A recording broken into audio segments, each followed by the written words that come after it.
उधर हुआ क्या था, जब युद्ध समाप्त हो गया, आपने सुना होगा कुंती तो भगवान कन्हैया जाने लगे तो सबसे कहा था तुम लोग जो चाहते हो एक बार कहो मांगो। तो बुआ कुंती ने भगवान कन्हैया से कहा कि हम केवल दुख चाहते हैं। आपने सुना होगा, समय मिलेगा तो ये कथा आपको सुनाएंगे कुंती ने क्यों मांगा और कारण क्या। भगवान कन्हैया जब चले गए और भगवान कन्हैया के साथ अर्जुन गए थे छोड़ने मथुरा, अर्जुन छोड़ने के लिए मथुरा गए और जब वहां से लौटे वहां युद्ध हुआ। कौन सा? ऋषि के श्राप के कारण जो यदुवंशी हैं वो सब मर जाते हैं। एरिका नाम की जो घाट थी वो समुद्र से उत्पन्न होकर उसी में असली बन करके और आपस में लड़कर के यदुवंश मर गया। कछु दशम पांचपाम रह गए, कुछ रह गए, अन्यथा सब। और वही जो श्राप लगा था, छिपकर बाली ने कहा था तुमने मुझे छिपकर क्यों मारा, मारते तो सामने से मारते। इसी प्रकार उस जन्म में युग में राम ने मारा था छिपकर, इधर बहलिया बनकर के मार दिया। भगवान जब नहीं है सीधा वैसे ईश्वर को मार कौन सकता है। इसलिए भगवान जब चले गए तो अर्जुन उदास चेहरा लेकर के आए।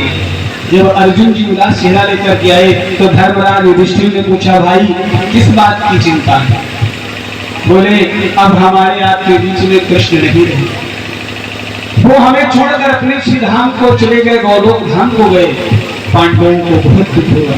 पांडवों ने मन में विचार किया अरे ये क्या हो गया। अब इनके मन में वैराग्य आने लगा। पांचों पांडवों ने स्वर्ग जाने की तैयारी की। स्वर्गारोहण समय विचार,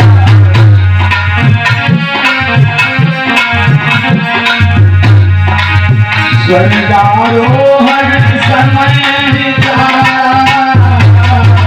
बन हेतु पांचों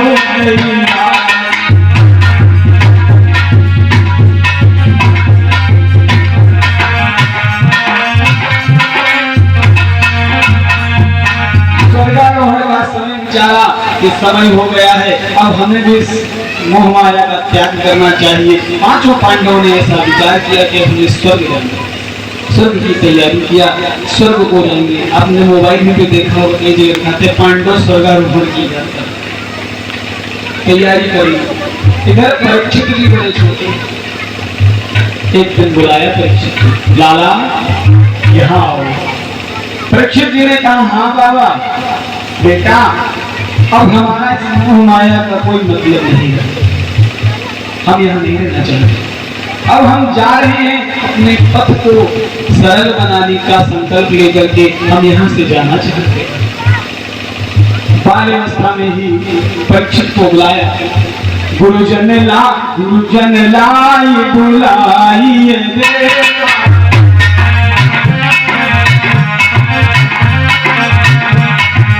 कुल गुरु लाई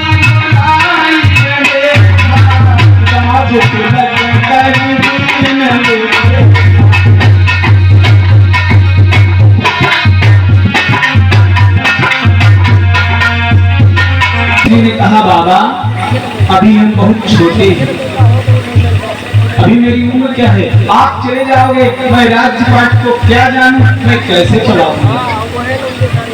जैसे ही इतना कहा मैं कैसे राज्य चलाऊंगा।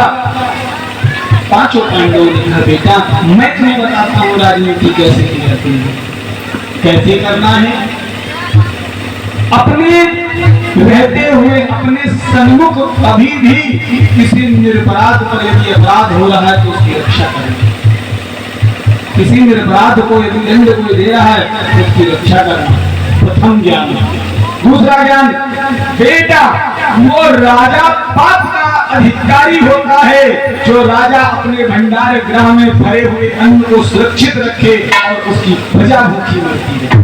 वो राजा पाप का अधिकारी है, वो राजा शोचनीय है।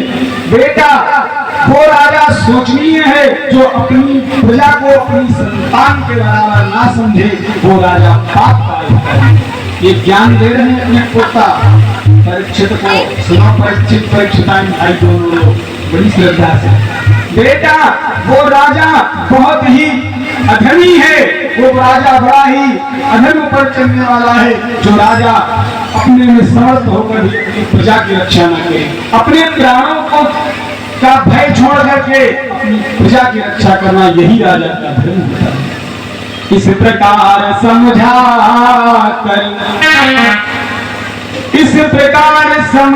कर चले हैं पांडव आज, अब यहाँ से चला रहे परीक्षित जी।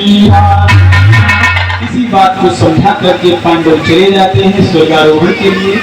अब रात्रि में जो कथा होगी, राजा परीक्षित और वो स्वर्ग को चले गए, यहाँ पे परीक्षित अब राज्य कर रहे हैं। रात्रि में किस प्रकार कलयुग का आगमन हुआ था, इसकी कथा होगी।